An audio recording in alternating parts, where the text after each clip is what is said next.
Alors qu'aux États-Unis, notamment dans plusieurs pays d'Europe aussi, on se tourne de plus en plus vers la semaine de 4 jours. La Grèce va dans le sens contraire.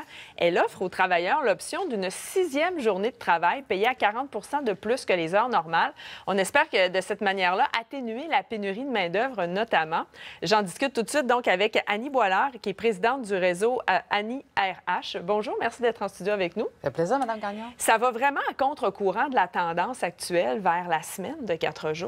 On préfère penser la semaine de 4 jours, effectivement. Puis nous, en Amérique du Nord, en Europe également, c'est vers là qu'on s'oriente, c'est là qu'on regarde, c'est aussi ce qu'on recherche. Mais il y a aussi des tendances.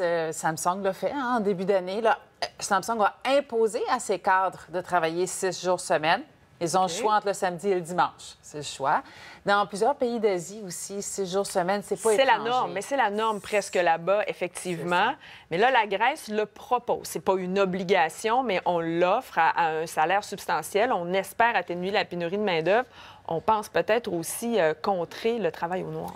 C'est ça. Donc, l'idée, les entreprises qui sont ouvertes 24 heures sur 24, 7 jours semaine, ont maintenant le droit d'offrir à leurs employés de faire du temps supplémentaire, donc de travailler une 6e journée.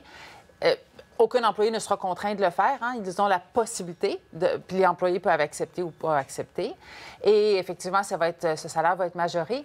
L'idée, c'est, on sait que la Grèce a connu une grande crise économique, donc la pénurie de main-d'œuvre, beaucoup de cerveaux sont partis dans cette période-là, donc ils veulent contrer la situation. Mais aussi, la perception, c'est que ces heures supplémentaires, elles se font déjà présentement dans le système, sauf qu'elles ne sont pas documentées, d'ailleurs, dans leur ratio de productivité, mais surtout, elles se font au noir, donc elles ne rapportent pas d'argent dans les coffres de l'État.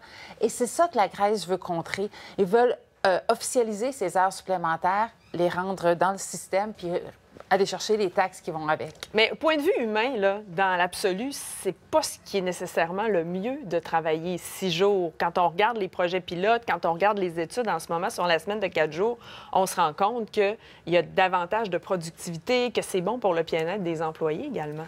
Oui, la semaine de 4 jours, elle a des avantages, c'est certain. La semaine de 6 jours...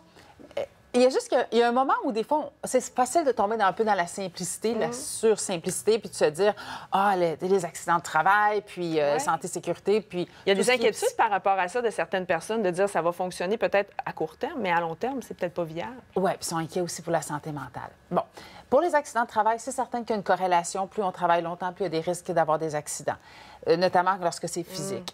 Mais pour la santé mentale, il faut garder en tête que tout ce qui est l'épuisement professionnel, parce que c'est souvent ça que nous avons en tête, c'est sûr que la quantité d'heures travaillées fait partie de l'équation. Mais ce n'est pas la seule chose qui est considérée. D'ailleurs, il y a plein de monde au Québec qui font du temps supplémentaire, puis ils n'ont pas nécessairement d'enjeu de santé mentale pour ça. Gardons en tête que l'employé va pouvoir dire oui, va pouvoir dire non. C'est pas parce qu'une semaine, 2 semaines, 3 semaines, quelqu'un s'affaire à travailler 6 jours dans la semaine que nécessairement il va arriver à un épuisement professionnel. Il y a d'autres choses à considérer. Tout comme Mme Gagnon, il y a des gens au Québec qui travaillent moins de 40 heures semaine, qui peuvent expérimenter des épuisements de travail.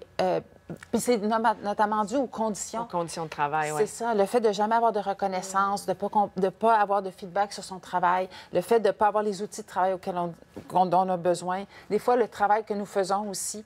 Alors que lorsque nous sommes passionnés, que nous le faisons dans un bon contexte, que nous avons tous les outils, qu'on a de la rétroaction, qu'on est mobilisé, engagé, quelqu'un qui choisit de travailler quelques jours de plus par semaine ne va pas nécessairement faire un épuisement professionnel. Donc, c'est pas nécessairement si mauvais que ça quand on offre le choix et quand on offre les conditions de travail adéquates aux gens autour. Reste que la semaine de 4 jours, ça demeure quand même la tendance. C'est vers ça qu'on s'en va. Est-ce que vous le constatez même ici, chez nous? On en a beaucoup parlé, notamment en 2023, lorsque notre pénurie de main-d'œuvre était à son gros, à son pic. Là, ça s'améliore.